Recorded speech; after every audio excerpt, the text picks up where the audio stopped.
তথ্য ও যোগাযোগ প্রযুক্তি উপদেষ্টা নাহিদ ইসলাম বলেছেন, জুলাই বিপ্লব সাংবাদিকদের জন্য বড় কেস স্টাডি।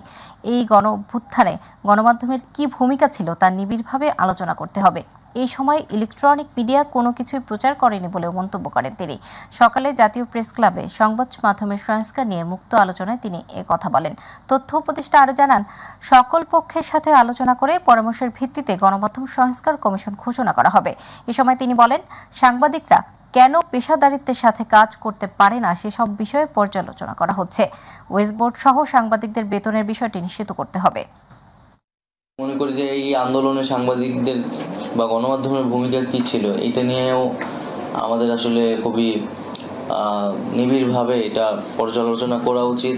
ইলেকট্রনিক মিডিয়ার যে শাটডাউনের যে সময়টা ছিল, আমরা কিন্তু ওই ভূমিকাটা দেখেছি যে ইলেকট্রনিক মিডিয়ায় আসলে আন্দোলনের পক্ষে কোনো তথ্যই প্রচার করা হয়নি, আর কী তথ্য প্রচার করা হয়েছে ওইটাও দেশের মানুষ দেখেছে। সাবেক পরিবেশ, বন ও জলবায়ু পরিবর্তন মন্ত্রী সাবির হোসেন চৌধুরীকে গ্রেপ্তার করেছে ডিবি। রবিবার সন্ধ্যায় গুলশানের বাসা থেকে তাকে গ্রেপ্তার করা হয়। এর আগে বিকেলে তার বাসায় তল্লাশি চালায় ডিবি। এদিকে ঝিনাইদহের মহেশপুর সীমান্ত থেকে আওয়ামী লীগ সরকারের সাবেক ভূমিমন্ত্রী নারায়ণ চন্দ্র চন্দকে আটকের তথ্য জানিয়েছে সীমান্ত রক্ষী বাহিনী বিজিবি। এছাড়া সাবেক প্রধানমন্ত্রীর কার্যালয়ের মুখ্য সচিব ও জাতীয় রাজস্ব বোর্ডের সাবেক চেয়ারম্যান নজিবুর রহমানকে গ্রেপ্তার করা হয়েছে। রাতে ঢাকা থেকে তাকে গ্রেপ্তার করে ডিবি। আজ তাদের আদালতে তোলার কথা রয়েছে। পাহাড়ি ঢলের পানি প্রবেশ কমতে শুরু করেছে ময়মনসিংহ, শেরপুর ও নেত্রকোনায়। তবে দুর্ভোগ কমছে না দুর্গতদের। উজানের পানি বিভিন্ন নদ নদী হয়ে বইছে ভাটির দিকে। ময়মনসিংহের ধোবাউড়া ও হালুয়াঘাটের ১৯টি ইউনিয়নের ৮০টি গ্রাম জলমগ্ন। দর্শা ও নেতাই নদীর পানিতে প্লাবিত বিস্তীর্ণ অঞ্চল। শেরপুরে এখন পর্যন্ত ৮ জনের মৃত্যুর খবর পাওয়া গেছে। মহারশী নদীর ভাঙা বাঁধ দিয়ে ৩ দিন ধরেই পানি ঢুকছে শেরপুরের লোকালয়ে। প্রতিনিধিদের পাঠানো তথ্যচিত্রে শামস তাবরেজ উচ্ছ্বাসের রিপোর্ট। টানা ভারী বর্ষণ ও উজান থেকে নেমে আসা পাহাড়ি ঢলে সীমান্তবর্তী জেলা শেরপুরের 4টি পাহাড়ি নদী উজানের পানি কমতে শুরু করলেও ভাটি এলাকায় নতুন নতুন এলাকা প্লাবিত হয়েছে। নতুন করে বন্যার পানি ঢুকতে শুরু করেছে শেরপুর সদর ও নকলা উপজেলার 10টি ইউনিয়নে। এ নিয়ে জেলার 5টি উপজেলার 33টি ইউনিয়ন প্লাবিত হয়েছে। পানিবন্দী অবস্থায় দুর্ভোগে পড়েছে প্রায় 2 লাখ মানুষ। এদিকে নানিতাবাড়ি, ঝিনাইগাতি ও নকলায় বন্যার পানিতে ডুবে 2 ভাই সহ এ পর্যন্ত মারা গেছে 8 জন। এদিকে সেনাবাহিনী, পুলিশ, ফায়ার সার্ভিস ও স্বেচ্ছাসেবী সংগঠনের উদ্যোগে বন্যায় আটকে পড়াদের উদ্ধারে অভিযান চললেও পানির প্রবল স্রোত আর পর্যাপ্ত নৌযানের অভাবে ব্যাহত হচ্ছে উদ্ধার কাজ। কয়েকদিনের টানা বৃষ্টি আর ভারত থেকে নেমে আসা পাহাড়ি ঢলে নেত্রকোনার নির্মাঞ্চল ডুবে গেছে।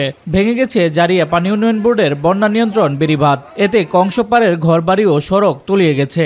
ডুবে গেছে রেল লাইনও। দুর্গাপুর, পূর্বদলা ও কলমাকান্দা সদরের প্রায় 1.5 লাখ মানুষ পানিবন্দী হয়ে পড়েছে।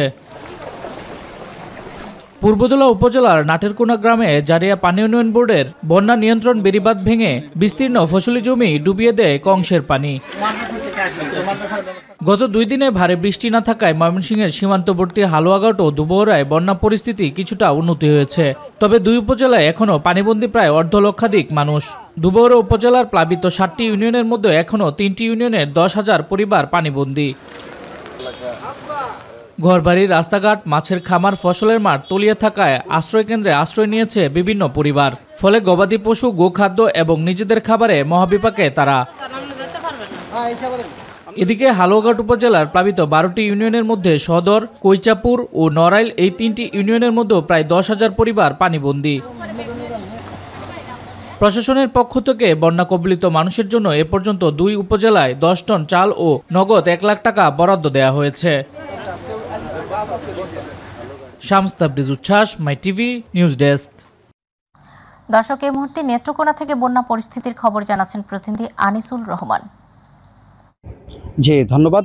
আপনি জানেন যে গত কয়েকদিনের টানা ভারী বর্ষণে কিন্তু নেত্রকোনার 4টি উপজেলায় নির্মাঞ্চল প্লাবিত হয়েছে। তো গতকাল রাত থেকে কিন্তু পানি নামতে শুরু করেছে। যে বিশেষ করে একটি বিষয় জানাতে চাই যে পূর্বদলা উপজেলা আর যে জারিয়া পয়েন্টে এখানে একটি বেড়িবাঁধ ছিল, সেটি ভেঙে যাওয়ার কারণে কিন্তু পানি প্রবেশ করেছে বিভিন্ন নিম্নাঞ্চল এলাকাগুলোতে। এছাড়া আমি এখন দাঁড়িয়ে আছি কলমাকান্দা উপজেলা একটি বিল হাওর মিলে একটি অংশ, এখানে কিন্তু ফিশারি ছিল এবং ফসলের জমি ছিল, সব কিন্তু তলিয়ে গেছে আপনি দেখতে পাচ্ছেন। তো এছাড়া জেলা প্রশাসনের পক্ষ থেকে কিন্তু বিভিন্ন যেসব এলাকা প্লাবিত হয়েছেন, মানুষ পানিবন্দী রয়েছেন, সেই সব এলাকায় তারা ত্রাণ তৎপরতা চালিয়ে যাচ্ছেন, ত্রাণ কার্যক্রম তারা চালিয়ে যাচ্ছেন। তাছাড়া সেনাবাহিনী সহ বিজিবি ত্রাণ তৎপরতা চালিয়ে যাচ্ছেন। আমি পানি উন্নয়ন বোর্ডের নির্বাহী প্রকৌশলী সারোয়ার জানের সাথে কিছুক্ষণ আগে কথা বলেছিলাম। তিনি আমাকে জানিয়েছেন যে আজকে কিন্তু সবগুলো নদীর পানি কিন্তু বিপদসীমার নিচ দিয়ে প্রবাহিত হচ্ছে। এখন যে দুর্গাপুরের যে পানিটা কমেছে সেটা কিন্তু এখন কলমাকান্দা সহ নেত্রকোনা সদর এবং বারহাট্টার দিকে পানিটা প্রবেশ করছে।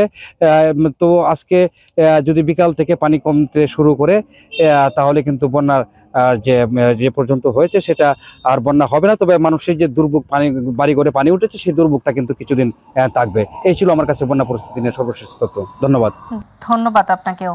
গোপালগঞ্জে ঋণের ফাঁদে ফেলে সর্বস্ব হাতিয়ে নেয়ার অভিযোগ উঠেছে এনজিওর বিরুদ্ধে। কিস্তি শোধে দেরি হলেই চক্রবৃদ্ধি হারে ঘুরছে ঋণের টাকা। 5 থেকে 7% কথা বলে দেয়া ঋণ পরিশোধ করতে হচ্ছে কয়েক গুণ বেশি হারে। এমনকি জামানাতে সাদা চেক আর বাড়ির দলিলও জিম্মায় নিয়েছে এনজিও মালিক। প্রতিনিধি আরিফুল হক আরিফের তথ্যচিত্রে আতিকুর রহমান তিতাসের রিপোর্ট। গোপালগঞ্জে আওয়ামী লীগের ক্ষমতার দাপটে এনজিওর নামে সুকৌশলে সাধারণ মানুষের সম্পদ লুট করে নিয়েছে দারিদ্র্য বিমোচন বহুমুখী সমবায় সমিতি লিমিটেড নামে একটি প্রতিষ্ঠান। পরিবারে আর্থিক সচ্ছলতা ফিরিয়ে আনতে গার্মেন্টস শ্রমিক ফরিদুল ইসলাম 2020 সালে এনজিওর মালিক আনোয়ার ফকির ও তার ভাই দেলোয়ারের কাছ থেকে 2,50,000 টাকা ঋণ নেন। অভিযোগ উঠেছে 3,15,000 টাকা দেওয়ার পরেও অস্ত্রের মুখে ফরিদুল ও তার স্ত্রীর কাছ থেকে ফাঁকা চেক ও স্ট্যাম্পে স্বাক্ষর নেন এনজিওর মালিক আনোয়ার, দেলোয়ার ও তার লোকজন। 20,000 50,000 টাকা দিয়ে 10 লক্ষ 20 লক্ষ এরকম টাকা হাতিয়ে নিছে, তাদের বাড়ি থেকে বের করে দিছে। এরকম বহুত মানুষ আছে এলাকায়। শুধু ফরিদুল নয়, একই অবস্থা এলাকার আরও 8টি পরিবারের।